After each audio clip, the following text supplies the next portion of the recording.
Isu Palestina benar-benar dimanfaatkan Hizbut Tahrir Indonesia atau HTI untuk menarik dukungan masyarakat. Mereka menggelar aksi demonstrasi bertajuk Bela Palestina pada 2 Februari kemarin.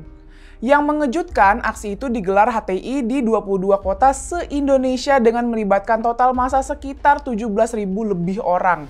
Bayangin, semasif itu. Dalam aksi itu, massa HTI membentangkan spanduk ajakan mendirikan negara khilafah selain atribut berisi dukungan bagi kemerdekaan Palestina dan kecaman terhadap Israel. Aksi demonstrasi itu ternyata aksi demonstrasi lanjutan HTI. Sebelumnya mereka melakukan aksi demonstrasi di depan Kedubes Amerika Serikat Jakarta pada 26 Januari lalu dengan melibatkan 5.000 orang. Ini membuktikan HTI masih eksis, terus bergerak dan menggelar aksi demonstrasi dengan membonceng isu yang jadi perhatian masyarakat. Menurut pengurus Lembaga Kajian dan Pengembangan Sumber Daya Manusia PBNU, M. Najih Ar-Romadloni, HTI sudah beberapa kali menggelar aksi demonstrasi setelah Presiden Prabowo dilantik. Kemarin termasuk yang paling besar karena berkaitan dengan setidaknya 2 momentum, katanya kepada Tempo.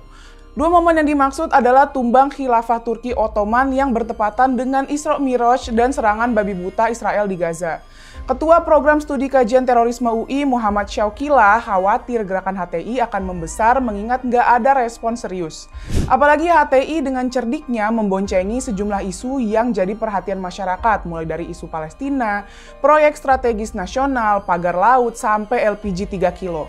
Mantan pimpinan HTI Bangka Belitung Ayik Heriansyah bilang HTI sampai sekarang masih menyebarkan ideologi khilafah Islamiyah mereka dengan menggunakan banyak nama. Setelah HTI dibubarkan pemerintah pada 2017. Sekjen GP Ansor Arifki Al-Mubarok mempertanyakan kepolisian yang kayaknya diem aja. Menurutnya di Surabaya dan di kota-kota besar lainnya, HTI nampak bebas kembali mengkampanyekan ideologi khilafahnya.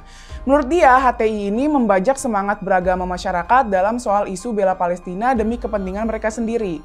HTI menginduk dengan Hizbut Tahrir, organisasi politik internasional yang digagas Taqiyuddin Al-Nabhani di Yerusalem tahun 1953. Hizbut Tahrir beroperasi di banyak negara dengan London sebagai pusatnya. Hizbut Tahrir pengen membangun kembali sistem kekhalifahan Islam di seluruh dunia.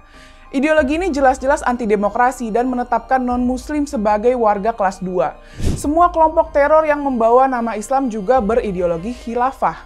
Di banyak negara mayoritas muslim, Hizbut Tahrir terlibat dalam penumbangan pemerintah untuk mengambil alih kekuasaan. Hizbut Tahrir menetapkan 3 tahapan untuk meraih kekuasaan. Pertama, pembinaan dengan mengidentifikasi dan merekrut calon anggota. Kedua, berinteraksi dengan masyarakat dengan harapan mendapatkan dukungan. Ketiga, mengambil alih kekuasaan untuk membangun jaringan pemerintah di bawah kekhalifahan baru. Di Indonesia, Hizbut Tahrir berkembang dan tumbuh di kampus IPB Bogor sejak tahun 1980-an. Emang, aksi demokrasi yang digelar HTI dibenarkan dalam iklim demokrasi di Indonesia. Masalahnya, ideologi HTI anti-demokrasi dan ideologi itu jika membesar membahayakan. Bukan hanya keragaman Indonesia yang terancam, tapi stabilitas Indonesia bisa di ujung tanduk. Kita semua harus waspada dan gak boleh lengah. Pemerintah dan aparat harus tegas dan jangan memberi ruang bagi HTI. Yuk waspadai kebangkitan HTI.